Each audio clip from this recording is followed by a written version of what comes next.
নমস্কার।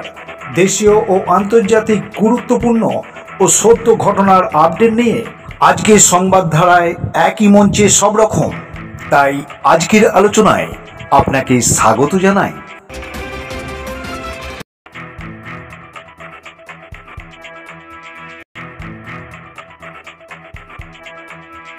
শিরোনামে আইসিকে অশ্রাব্য ভাষায় গালিগালাজ বীরভূমের অনুব্রত মণ্ডলের। শিক্ষক নিয়োগে শূন্যপদ ঘোষণা school service commission. Bharat, Russia ও চীন নয়া মহাশক্তির উত্থান। ভারতের সেরা 10-এ কলকাতা মেডিকেল কলেজ। আরবিআই রিপোর্টে দেশে 500 টাকার জাল নোট বেড়েছে 37%। এতক্ষণ শুনছিলেন সংবাদ শিরোনাম, এখন আসছি তারই বিস্তারিত। সংবাদ শোনার আগে আমাদের চ্যানেল আইকনিক বাংলাকে এবং আজকের সেরা এবং জনপ্রিয় এই এপিসোডকে লাইক, শেয়ার ও কমেন্টের পাশাপাশি অবশ্যই চ্যানেলটিকে সাবস্ক্রাইব করে রাখুন। একটা অডিও ক্লিপ। বোলপুর থানার আইসি লিটন হালদার এবং তার মা ও স্ত্রীর নামে অশ্রাব্য ভাষায় গালিগালাজ, পাশাপাশি চুলের মুঠি ধরে পেটানোর হুমকি। বিতর্কে নাম জড়ালো বীরভূম জেলা তৃণমূল কংগ্রেসের সদস্য অনুব্রত মণ্ডল ওরফে কেষ্টর। ওই অডিও ক্লিপে আইসিকে গালিগালাজ পর্বে রাজ্য পুলিশের ডিজি রাজীব কুমারের নাম উল্লেখ করে টেলিফোন করার নাটকও করা হয়েছে।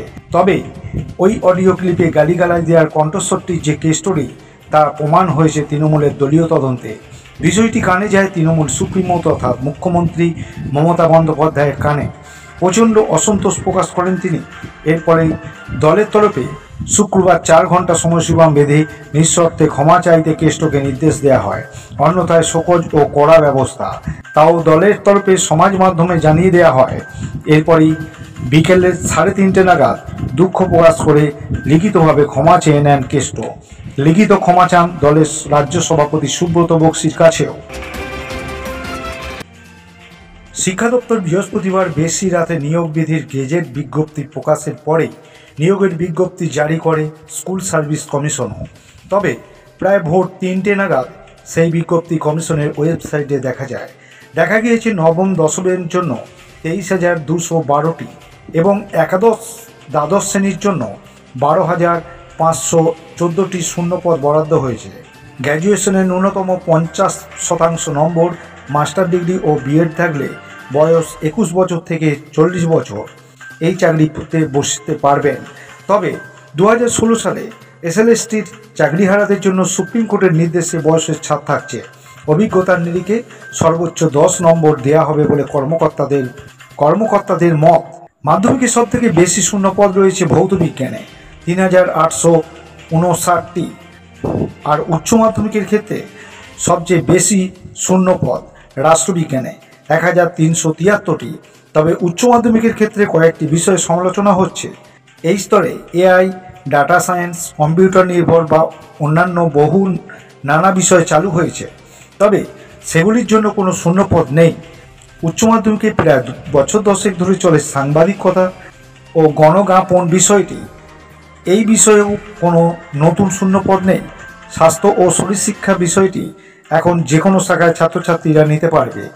এই প্রথম সেখানে নিয়োগ হলো, তবে শূন্যপদ মাত্র 16টি। সংসদ চাইছিল কম্পিউটার অ্যাপ্লিকেশনের জন্য আলাদা শিক্ষক নিয়োগ না করে শুধুমাত্র কম্পিউটার সায়েন্সের জন্য শিক্ষক নিতে, কারণ তারাই কম্পিউটার অ্যাপ্লিকেশনে ক্লাস নিতে পারবে। উল্টোটা কঠিন। বাস্তবে কম্পিউটার অ্যাপ্লিকেশনের জন্য শূন্যপদ ঘোষণা করা হয়েছে। সংসদের দাবি, তাদের ক্ষেত্রে অন্যান্য আলোচনা দপ্তরে করা হয়নি। 16 জুন থেকে 14 জুলাই পর্যন্ত আবেদন করা যাবে। পরীক্ষার দিনক্ষণ ঘোষণা হয়নি। তবে এই নিয়োগ বিজ্ঞপ্তি প্রকাশের জন্য অর্ধনগ্ন হয়ে প্রতিবাদের সিদ্ধান্ত নেন চাকরিহারারা। শিয়ালদা থেকে মিছিল শুরু করা থাকলেও পুলিশের সক্রিয়তা তা সম্ভব হয়নি। ভারত, রাশিয়া, চীন নয়া মহাশক্তি জোট। বেজিং দিল্লি সীমান্ত সমঝোতা ঘোষণা পুতিনের বিদেশমন্ত্রী। বিশ্ব কূটনীতির আকাশে নতুন নাম আরআইসি, অর্থাৎ রাশিয়া, ইন্ডিয়া, চীন এরকম সম্ভাবনা জোরদার হতে শুরু করেছে। আলোচনা সৃষ্টিকারী এই তথ্য দিয়েছে স্বয়ং রাশিয়ার বিদেশমন্ত্রী সার্গেই লাভরভ। তিনি বলেছেন, এই তিন রাষ্ট্রের মৈত্রী আপাতত পরবর্তী চমক। রাশিয়ার বিদেশমন্ত্রীর এই ঘোষণা যদি বাস্তবায়িত হয়, তাহলে দ্বিতীয় বিশ্বযুদ্ধ পরবর্তী বিশ্বের সবথেকে চমকপ্রদ নতুন পাওয়ার সেন্টারের জন্ম হবে অদূর ভবিষ্যতে। মাথা তুলবে নয়া মহাশক্তি। এই মিত্রতার বন্ধন ও সম্মিলিত জোটের চিত্র শেষবার দেখা গিয়েছিল 5-এর দশকে। ভারত, রাশিয়া, চীন এই তিন রাষ্ট্রের মৈত্রীর বার্তা আমেরিকাকে যথেষ্ট ক্রুদ্ধ করেছিল সেই সময়কার।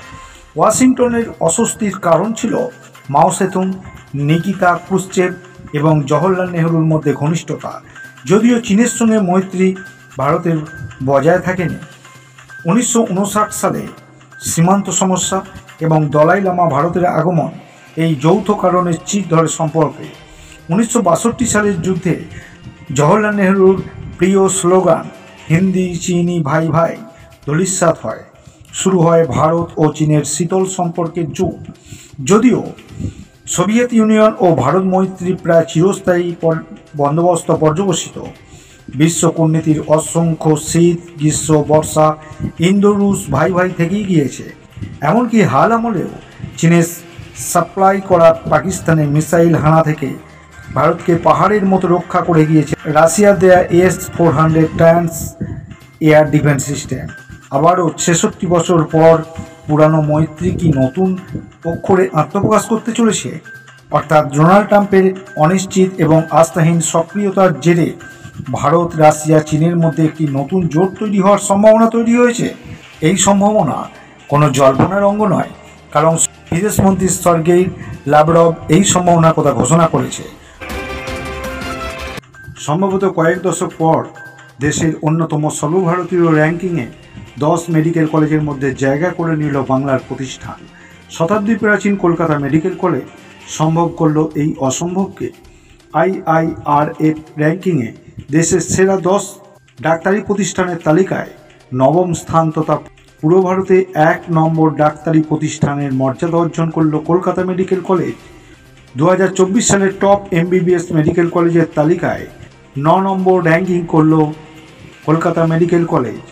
2024 সালের টপ MBBS মেডিকেল কলেজের তালিকায় প্রথম দিল্লি এইমস, দ্বিতীয়ত ভেলোরে খ্রিস্টান মেডিকেল কলেজ, তৃতীয়ত PGI চণ্ডীগড়, চতুর্থ বেঙ্গালুরু নিমহ্যান্স, কর্ণাটকের Dharwad SDM college of medical science and hospital, অতঃপর Madras medical college, Banaras Hindu university institute of medical science, Lucknow Sanjay Gandhi post graduate institute of medical science, নবমত কলকাতা মেডিকেল কলেজ এবং পদুচেরির Jawaharlal institute of post graduate medical education and research.